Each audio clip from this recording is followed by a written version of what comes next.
धृतराष्ट्र उवाच धर्मक्षेत्रे कुरुक्षेत्रे समवेतायुयुत्सवः मामकाः पाण्डवाश्चैव किं कुर्वत सञ्जय.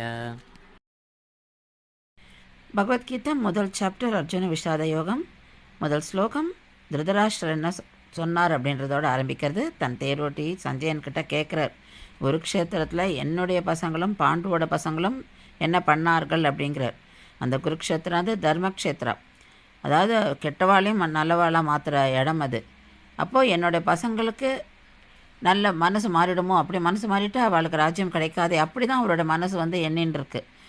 அவரால் பாண்டவரோட பசங்களையும் தன்னுடைய பசங்களாக சொல்லவும் முடியலை. அவங்களும் குரு வம்சத்தை சேர்ந்தவர்கள் தான், அதையும் சொல்ல முடியல. அப்போ எப்படி ஒரு நேரோ மைண்டடாக, ஒரு செல்ஃபிஷாக அவர் இருக்கார். அதனால தான் அந்த ஆங்ஸைட்டி அவருக்கு. இப்போ போர்க்களத்தில் என்ன நடந்ததுன்னு கேட்குற ஒரு கேள்வியும் அவர் மனசில் வந்தது. ஸோ இதுதான் நமக்கும், நம்ம இப்போது செல்ஃபிஷாக ஆக்ட் பண்ணுறோமோ அப்போ நம்மளோட தாட் ப்ராசஸும் இதை மாதிரி ஒரு நெகட்டிவாக தான் போகும். அதுலேருந்து நம்ம எப்படி விடுபடணும் அப்படின்றதுல தான் நம்ம பகவத்கீதையில் தெரிஞ்சுக்கிறோம்.